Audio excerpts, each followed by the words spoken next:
If you just keep wrapping it all together, what you're doing is you're taking this poetry that Shakespeare's written and you're turning it back into just a big paragraph. Hey, welcome to Unleashed, the show that explores how to thrive as an independent professional. I'm your host, Will Bachman. Unleashed is produced by Umbrex, the first global community connecting top-tier independent management consultants with one another. We just heard from today's guest, Rhona Silverbush, co-author of Speak the Speech, Shakespeare's Monologues, Illuminated. Rhona teaches small group classes and private one-on-one coaching to actors on how to speak the language of Shakespeare.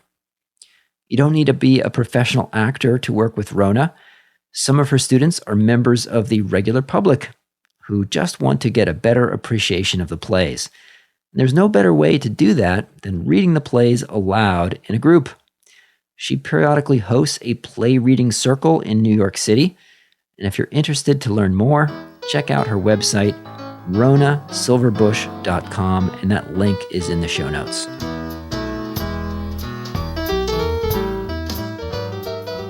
Hello, Rhona. Welcome to the show. Thank you.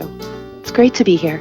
So, Rhona, let's just jump right into this. For a management consultant who's interested in improving her influencing skills, where would be a great Shakespeare scene to start with? All right. Well, okay. So I think, the questions are you talking about marketing outward to the public, or are you talking about, skills within your corporation, within your business? I think if you're looking outward, I would look at Mark Antony in Julius Caesar. And the reason I'd look at him is because Brutus and the other conspirators have just killed Caesar, and the people loved Caesar. Loved, loved, loved. They wanted him to be their emperor, which, we did not want. So the thing was that so Brutus gets up and gives this whole speech about why it was the right thing to do. And he uses logic. And it seems to work. I mean, the people are like, yeah, okay, great, got it. And then Mark Antony gets up and he seems like he's using logic, but what he's really doing is he's appealing to their guts. He's appealing to their emotions. And he does it using rhetoric.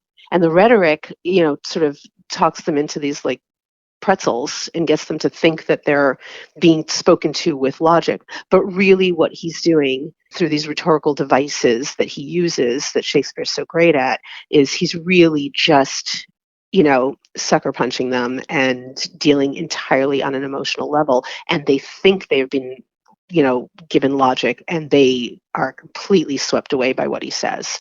And he uses Brutus's own words against them, but he does. That's right. But with a twist. Yeah, but Brutus says Caesar was ambitious, and Brutus is an honest man. Exactly.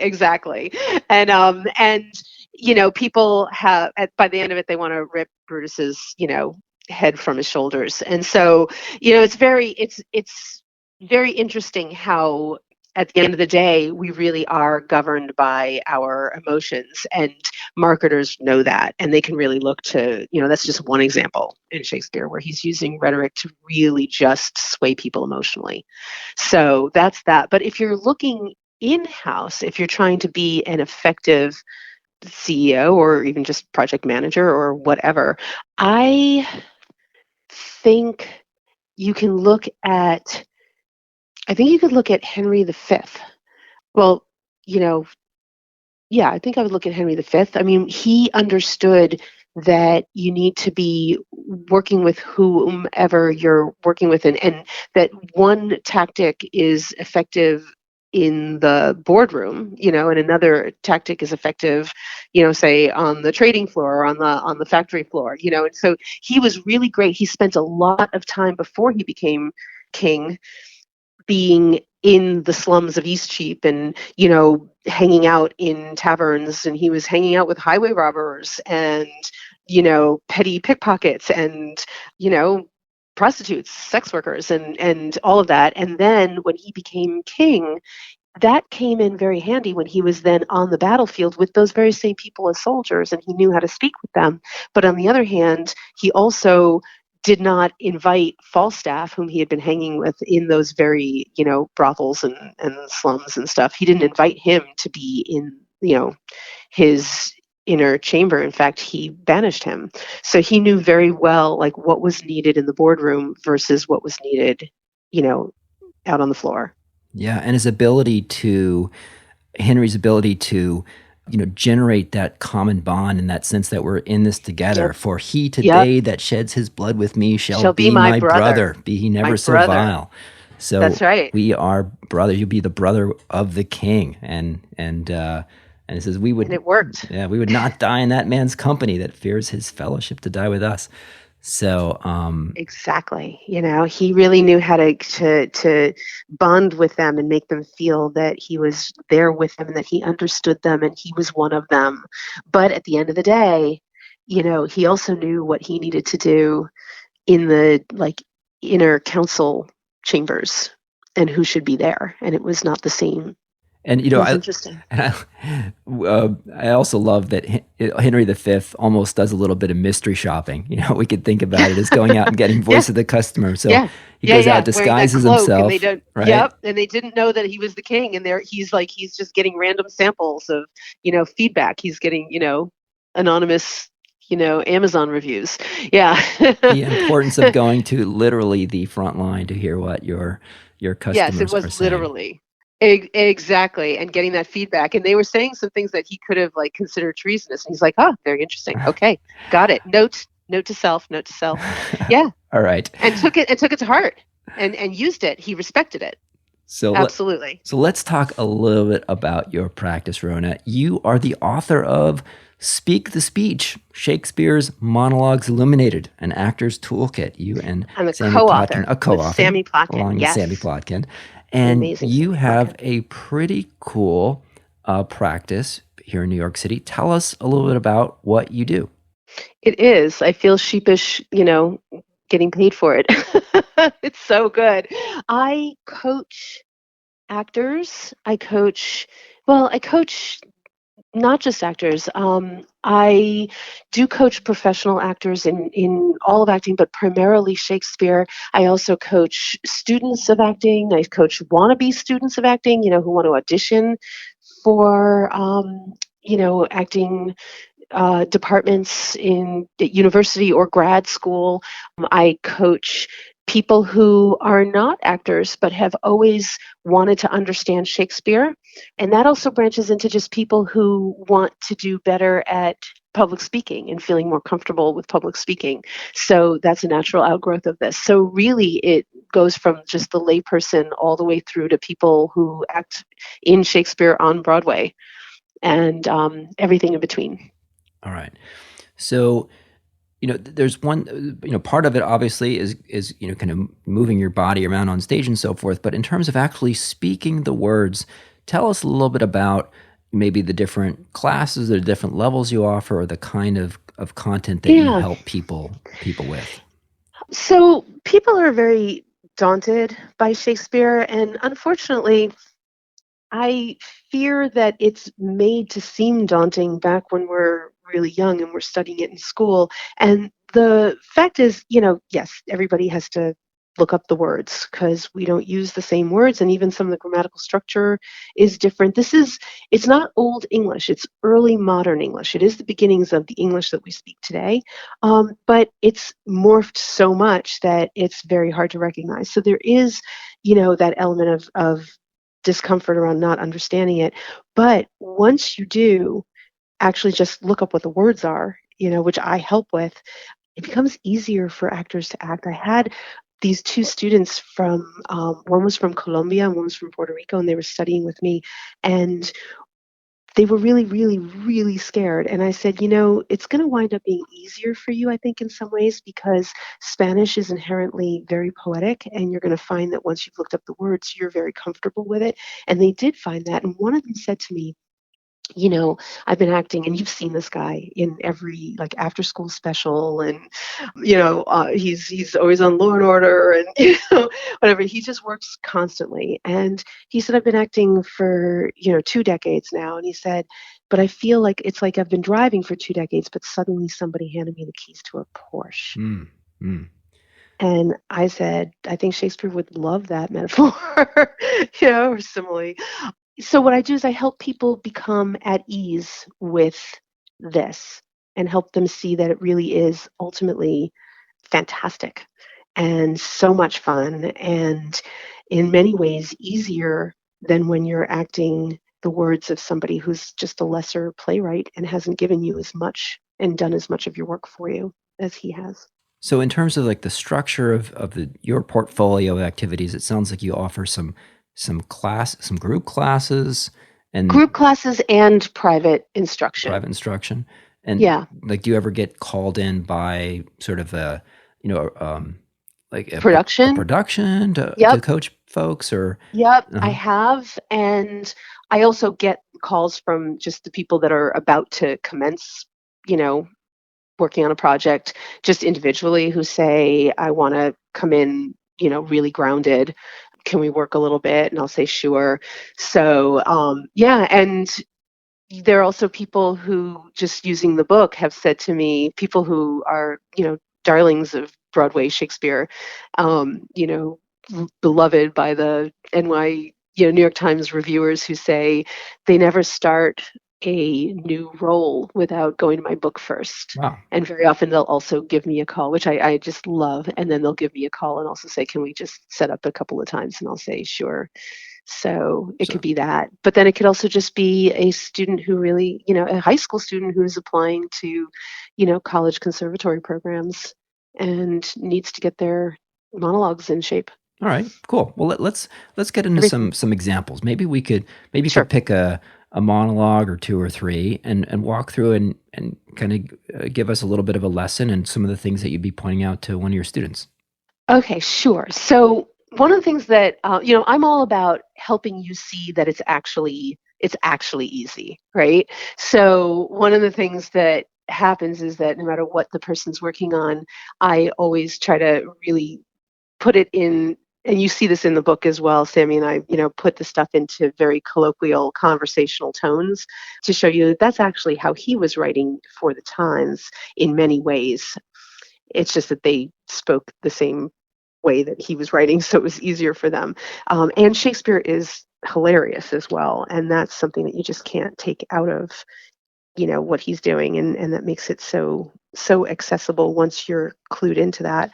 I think in order to do that, I also have to start by saying that Shakespeare really seriously has layered. I think of it in terms of layers. He's layered so much into the work, into his writing, that each of those layers does some of an actor's job for them so that they don't have to do it. And I mean, if you're thinking about business, I think that there's a parallel to business practice in that as well. Like you want everybody to be so supported in what aspect of the business they're doing that it makes it easier for them to do their work. And I think that that's exactly what he's done with the writing. So I help point out those layers, those various layers. So I think if I were going to point to a monologue, I guess I could let's look at All the World's a Stage. All right, sounds good. Now, All the World's a Stage is from As You Like It, which is one of the comedies, and it's kind of famous. But if you don't know it, it's this guy Jaques. So it's spelled Jacques, but the British never pronounced things the French way. They specifically didn't want to back in Shakespeare's time because they had a beef with the French. So he was Jaques. And his name was that in part because he was kind of what we think of now as kind of a goth. Like he wore all black, which you didn't do in those times unless you were in mourning.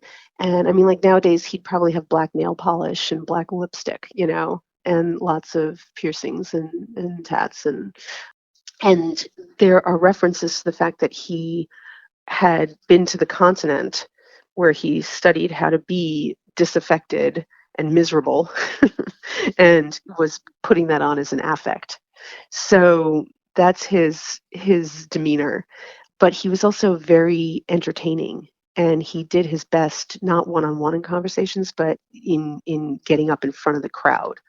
And so Duke Sr., who's hiding out in the woods because he's been usurped by his brother. Duke Sr. keeps him around, really cares about him, really loves him, but loves how he entertains all of Duke Sr.'s followers. And in this monologue, that's exactly what he's gotten up to do. So he gets up to say that all the world is a stage, all the men and women merely players, and talks about how throughout the course of your life you play 7 roles, right? That's what, and then he gets into each of the roles that you play. And he's definitely putting on a show, but at the same time, it really gives you insight into, just how negative a spin he puts on absolutely everything. Things that other people would find joyous. He's going to put this, you know, miserable gloss over. So, one thing that really jumps out in this is the sounds that he uses. So, like, for example, when he talks about the last scene of all, he talks about the old person, or actually, even the second to last one, the guy's really old. He talks about his big, manly voice turning again towards childish treble, and he uses words like pipes and whistles in his sound. You get the sounds of an old person speaking. You can sort of hear how wheezy they get with the sounds that he uses. He keeps repeating the word sans, like without teeth, sans eyes, sans teeth, sans everything. And he gives you this sort of sense of how sibilant and thin an elderly person's voice gets. So Shakespeare builds an old person's voice into the very end of this speech, where he's talking about a very old person. So that's one thing, how Shakespeare played with sounds. And if I can digress, like when he has in another play, he has Queen Margaret, who's from France, and he has her speaking when she's young, because we see Margaret over the course of her life. And she's just newly from France. And there's this one speech where it's all Z's and S's. And he's basically built a French accent into the speech to help the actors sound French. Just by using the words that they use, they're going to sound more French. So he does things like that with sounds all the time. But he does something else that's really interesting in the speech. I guess if we go to the beginning, do you want to? Yeah, why don't we go to the beginning and you can treat me as your student here. I'll be your student. Oh, so why don't okay. Why don't I try out? People are familiar with this, but I'll give 8 or 10 lines. So go ahead, and then I'm going to stop you and make an adjustment. Great. Oh, perfect. Okay. Go for it. So this is okay. All right. So all the world's a stage, and all the men and women merely players.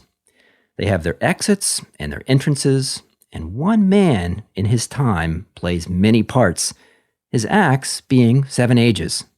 At first the infant, mewling and puking in his nurse's arms, then the whining schoolboy with his satchel and shining morning face, creeping like snail unwillingly to school. I'll pause there. Okay. Well, all right. So that you get a solid B+. Okay. I'll take that. That was a really great cold reading. Nice. So do we all understand what's going on here? So basically he's saying that, basically the world is a stage. We all think we're like real human beings, but we're actually just actors on this stage that is the world. And we have our exits and our entrances. And over the course of any one life, person has 7 acts, right? And in each act, they play a different role. And as you pointed out, the first role is that of the infant. And it's not like, the infant delighting their new parents. It's the infant mewling, which is making annoying sounds, and puking, which means puking, in his nurse's arms. So you got that. And then the whining schoolboy. And whining sounds like you're whining, right? It's hard to even say whining without whining. So once again, he's building some sounds in there to make that schoolboy really annoying, with his satchel and shining morning face, creeping like snail unwillingly to school, right? So obviously that's the moment of childhood that he's chosen to focus in on.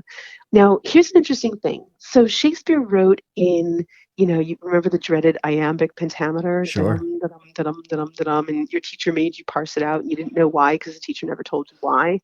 It turns out that there's a really good reason for this. So if you just keep wrapping it all together, what you're doing is you're taking this poetry that Shakespeare's written and you're turning it back into just a big paragraph. What Shakespeare really wants you to do is take a breath at, the end of a line, or you can think of it as the beginning of the next line, and keep treating it as poetry. And ironically, he winds up speaking a lot more. It makes the characters speak much more like a regular person and much less like an actor. We've all seen actors sounding really actory when they do a monologue, but the fact is, by writing it in poetry and having to breathe, it winds up sounding much more like a person, because even if you know exactly what you want to say, you haven't necessarily picked the exact words you want to use. You haven't decided exactly how you want to get this across to the person you're talking to. You make these snap judgments in the middle of a sentence, not necessarily where you would have had a comma. Like, you might have been about to use one word and then decided that's not going to land well. Let me use this softer word. Or what's the word that I'm grasping for that's in the at the tip of my brain and I can't remember it, and then you remember it. And by writing where you take a breath wherever he's put a line ending, you sound much more like a person than like an actor being actory. Does that make sense? Yeah, it does. So And I know from your applying it, go ahead, go ahead. no, go ahead. I was going to say, and I know from your book that it's mostly iambic pentameter, but then there'll be places where it strays from that. Like this There are line, places. like then. So this line is sort of the opposite of iambic pentameter. It's like then the winding schoolboy. Yeah, that has an inversion in the very beginning. Instead of Yeah, da dum, it's dum da. So it's dum da da dum, right. which brings your attention to what's about to be said. But what's interesting here is that he keeps putting a pause right after he introduces the next act. So he says, at first the infant, and then there's a line break. Mm, It's not at first the infant mewling and puking in his nurse's arms. It's at first the infant. Because remember that Jacques is doing this sort of as a little entertainment speech for everybody, right? right. And he's going to keep them waiting, like, well, what's he going to say about the infant? Because he always says something interesting. Jacques never says what we expect. So he says, at first the infant, then there's a breath. Then he says, mewling and puking in his nurse's arms. And then this is one of the only times where he starts the next thing on the same line. Then the whining schoolboy with his satchel and shining morning's face, creeping like snail. Then there's a break, unwillingly to school. But then he says, and then the lover, Comma. and there's a line ending. Right, line break. Line break. Yeah. And they're like, what about the lover? What about the lover? And then he says something funny about the lover. And then finishes that mid-line, says, then a soldier. Break. Keeps people hanging while he decides what he wants to say. And he comes up with something really funny again, right? Again, then the justice. Line break. Every time. Hmm. He puts it out and then he makes them wait for it because he's really good at this, right? And if you allow yourself to do what Shakespeare wrote, then Shakespeare's doing your job for you. He's making it easier for you to keep them hanging, keep them wanting more. You just have to do what Shakespeare asked you to do. And it's all right there once you know what it is. Okay, so you're asking people kind of like, let's say number one is you're getting them to think about the real rhythm. I guess Yes, you have people it's the rhythm. scan it and actually really try to Yep. go each line by line. Like, what is the actual? Is it iambic or is it? Because Yeah. and I'll give you a couple other examples. What that does is that it sounds like, oh my God, I can't even begin. This is the hardest part of the whole thing, by the way, is the meter. And I walk them through every bit of it. I'm actually asking them to think a lot less. I sort of spoon feed them what's going on, and then they catch on, and then they see it and they're like, oh wow, that gave me this idea, that gave me that idea. So for example, Shakespeare, when he wrote King Lear, and I'd have to go through the whole play, I can't do this like quickly, but you could take my word for it, a whole bunch of psychologists and psychiatrists in England did this scansion of King Lear's speech through, his way of speaking throughout. And there's a point at which he goes mad, and then he becomes lucid again, and then back into madness, right? So he like comes in and out of this madness. When he goes mad, Shakespeare has tweaked the meter, this iambic pentameter. He's built in some of those variations that you pointed out, where there's like a variation in the beginning. He tweaks it to make King Lear sound like a person who suffers from schizophrenia. You're like, how did he do that? How would he know? He just did. He had been around people who had gone, who suffered from schizophrenia, Mm. and he wrote that into the meter. And then he unwrote it when he goes lucid again. And then he added it back when he goes mad again. It's in there. You don't have to like think, oh my God, now I've got to act like I've got to really like go. I mean, you as an actor, you want to do your work anyway. But the fact is that you don't have to try so hard to sound like a person suffering from schizophrenia when you're in those places because he wrote it into your meter. You're just going to sound like it. When I ask people to scan, it's not because they then have to do anything differently. All they have to do is keep reading the words the way that the words are written, but they'll have awareness because they scanned of what the meter's doing for them. All right. So I Don't think think so. We have like number one, look up all the words and just understand what the words mean. first layer Number one, comprehension. right? Number Yeah, there's two, a sub wait, there's a sub thing in that, all which right. is he also built in a lot of references that his contemporaries would have understood to mythology. And you want to just know what they are, mythology or history. If there's a reference to something, if he's saying, likening somebody to a particular Greek monster, you might want to know what monster that is so you understand what he's trying to say. Right. So it's about specificity because all acting is about specificity. In fact, I think all writing is about specificity. And I would also say that whatever your job is, the more specifically, the more specific you become in doing your job, the better a job you do. So you want to be specific. You don't want to kind of sort of know that that's just some monster. You want to know what monster it is. And then you'll understand why he chose that monster as what you're calling that woman, right? So, And there's so or also a bit whatever. of, shall we say, innuendo that maybe I didn't There's catch up on in high school, a but lot of innuendo, and I'll get to that layer next because the first is just understand the words and understand the references. The second is notice what he's done with meter for you. You then don't have to do anything. hmm. It'll just be there because you'll read the words the way the words are written. So it's not asking a lot of work from you. It sounds with everything that I just said before, like, oh my God, how am I supposed to do this? But actually, it's just about noticing what's there because it will give you ideas. For example, in King John, this guy Philip the Bastard, who is the bastard son of Richard the Lionhearted, who's long dead.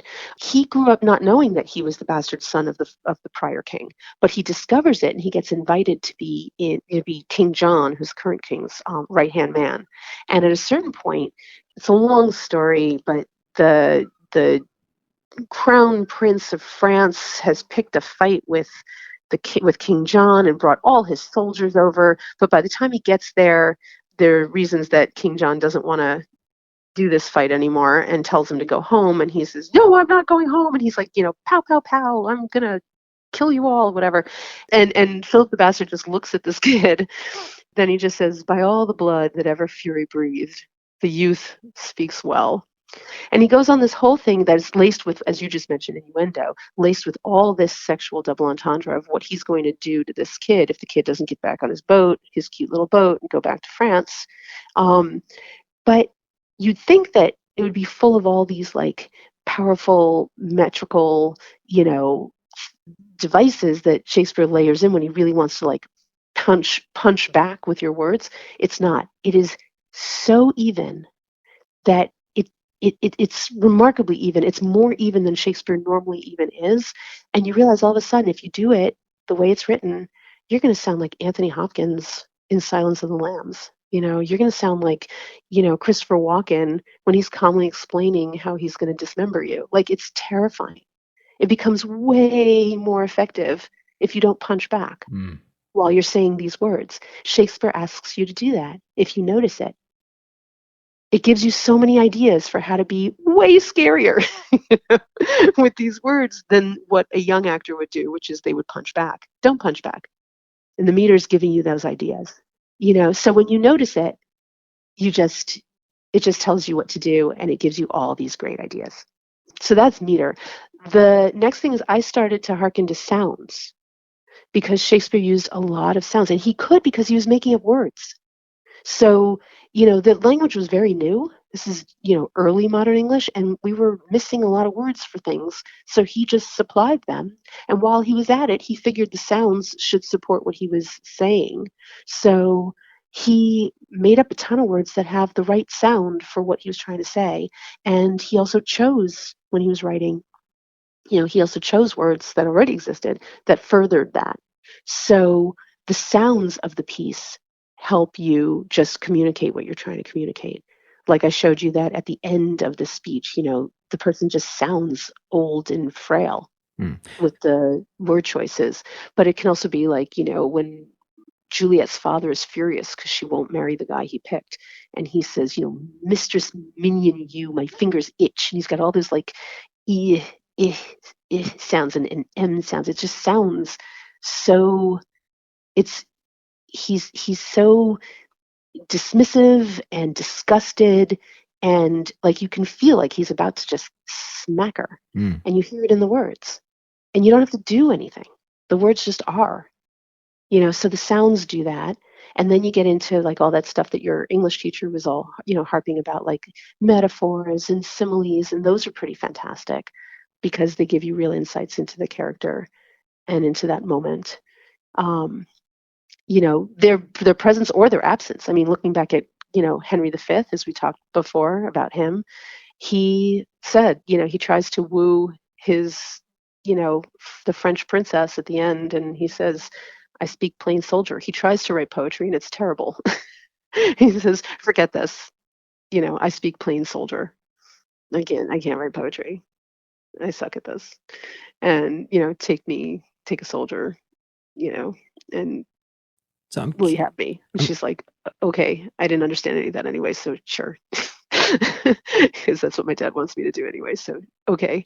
So when you're working, You yes, so when you're working with an actor, then, so on the individual speeches, it sounds like you'll go through a go through process all of this. where you Right. kind of first like make sure you understand the basic meaning of the word, and then Hmm. like the implications or historical implications of mythology or of Then we references. see Then what do the he's built scansion. in, Yeah. right?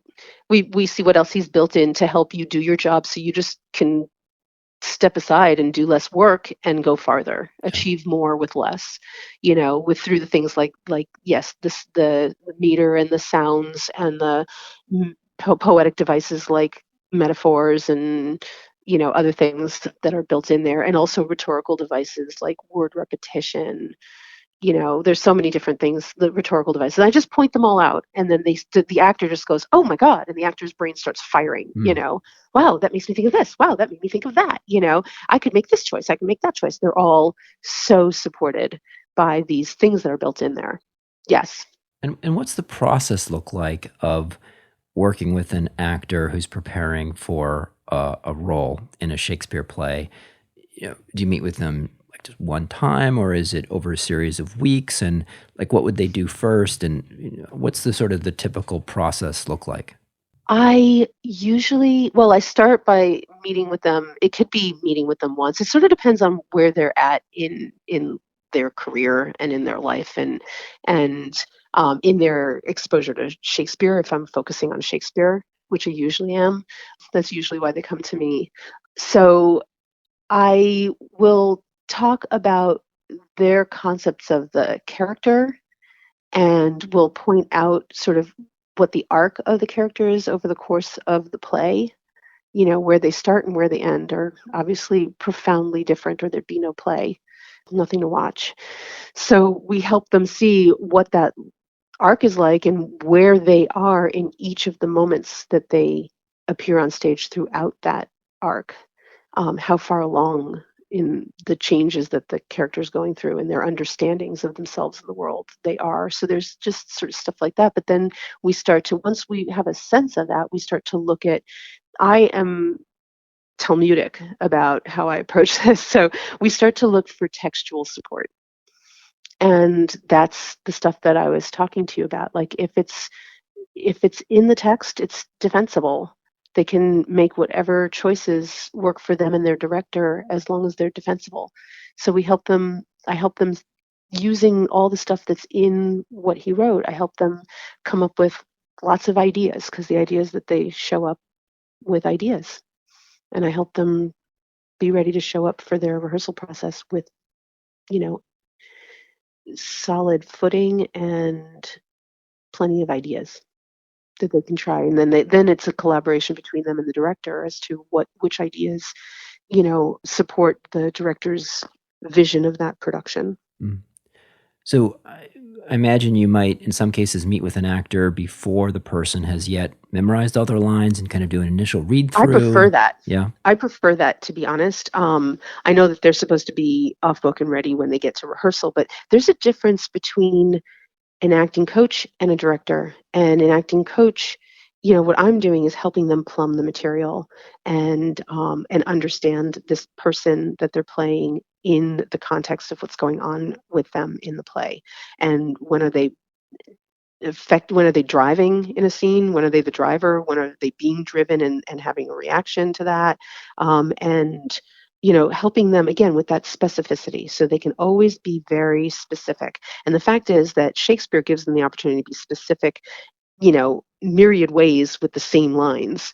That's kind of the gorgeousness of Shakespeare. And then it's up to them to decide what fits them, for them and their director to decide that. But I help them plumb what those are. But it's different if I'm helping them prepare for an audition, because if it's an audition, they've got basically 2 minutes and they don't have the context of the play. They're not a character that's going to evolve over time. They have 2 minutes. And usually it's two monologues in those 2 minutes. And so, what we're looking for in our criteria for what they would do with that monologue, or two monologues, is really different than what they would choose to do with that monologue if it's part of a larger play. Mm. And I help them understand that because they've got to accomplish different aims than they would if they have the whole play to be the character. So it really depends what they're here for. So, how do actors manage to learn all their lines? Like, you work with a lot of actors. What techniques do people use? I mean, it's a massive job. Yeah, and I have to speak from personal experience on that because that's not something that I really work on with the actors. That's sort of their own work. But what I find, hold on, apologies. What I find in helping an actor be able to learn their lines is if they are very clear on what their objective is. Because with Shakespeare, well, in all acting, you have an objective in a scene, and that scene's objective is then sort of a piece of your larger umbrella objective in the play. And the objectives shift even within a scene, beat to beat, moment to moment, what you're actually after from the other scene partner or partners. And what I try to do is help them get so clear on what they're doing with their words. And in Shakespeare, the words really are the action. You seldom have stage directions in addition to the words. The stage directions actually often come out of the words themselves. Somebody will say, "Here, I hand the Richard to Anne," when he's saying, "Go ahead, kill me or marry me." And he knows she's not going to be able to kill him, and it actually works. And she's like, "Oh, okay, pick me up at 7. I'll marry you." It's kind of amazing. He's killed her husband and he's killed her father-in-law, and she starts the scene spitting at him in his face, and by the end she's like, okay, okay, yeah, I'll marry you." I'll It's have her, but amazing. I'll not keep her long, right? And then he says, "I'll have her, but I'll not keep her long." Yeah, whoo. And he kind of can't believe that it worked either afterwards. So he didn't know how it would go, but it worked, which is all the more amazing because he supposedly in Shakespeare's version has, a hunchback and other, he's misshapen. But he says, "Here, I hand thee my sharp pointed sword." And then he says, "And upon my knee, I beg the death of thee," words to that effect. So he's basically showing, you see him handing her the sword Mm. and, the little knife, whatever it is. And then you see him getting on one knee, right? And then he says, "Nay, do not pause." So you see that she has paused. And part of that is because when people went to see Shakespeare, they actually didn't say, "I'm going to go see a play." They'd say, "I'm going to go hear a play," Mm. because they'd be in this big mosh pit in the middle of this theater and they'd be standing and there'd be people or they'd bring a little stool and sit for a time when they got tired, but people would be taller than they were and moving all around and eating and whatever, and you couldn't really necessarily see the stage. You relied much more on listening to what was going on. And so everything that you do with your words is the action. And so you really have to get as specific as absolutely possible. And to get back to your question, it's a long winded answer, but how do you memorize your lines? The more specific you get about what you're doing with these lines, the more obvious those lines become. to you as being the only thing you would say in that circumstance. So the more you delve into, and the deeper you go into why you're saying these words, the easier it is to just know them. So I don't set out, I never set out to learn my lines and then figure out what I'm doing. I always set out to like really do the actual work that I've been talking about this whole time. And through that, I realize I'm, 84% of the way there to having the lines down. And then I just needed to like repeat them with, you know, a scene partner or whatever and just tweak it to perfect it. So, for someone who's listening who is not a professional actor or preparing for an audition, but they'd like to, just engage in a deeper way with Shakespeare beyond attending a performance, are you currently or in the near future planning to offer any kind of classes that are open to the public, or how could people work with you? Yes, there are a couple of different ways. I have, in addition to the Shakespeare coaching, which has been word of mouth, so I haven't needed to, do that much sort of putting things out, and I haven't really organized a lot of classes lately because I've just done a fair amount of coaching. Again, word of mouth coaching. But I have been thinking about putting another intro class together for the spring, and that would usually be 5 consecutive weeks, one night a week. So, Wednesday or a Thursday, just doing 5 consecutive weeks. And I do it in the comfort of my really lovely apartment on the Upper West Side. So people are comfortable. I find that people actually prefer it to me renting a studio space somewhere. I can tell you the bathrooms are cleaner. I make tea. So it's nicer. They like it better. So I do that. And I will probably do that in the spring. So I'll put word of that on my website. And also my website, there's a way to just contact me. Because the other thing that happens is that sometimes a person contacts me either because they want to work alone or they say there are 3 of us or 4 of us that would like to do something. And then I just put together a class with them. So there are a lot of different ways that we can pull it off. All right. Very flexible. And you mentioned your website, but you did not mention the address. So where can people find you? It's just rhonasilverbush.com. RHONA Silverbush, the way that sounds, one word. www.rhonasilverbush.com. And we will include that link in the show notes. Thank you. Rhona, it has been fantastic speaking with you today. Thank you so much for coming on the show. This was a lot of fun. Such a pleasure. So much fun. Well, I geek out on this, so anytime. Happy to talk about it anytime. So thank you so much for having me. All right. Thanks a lot. Take care. Bye.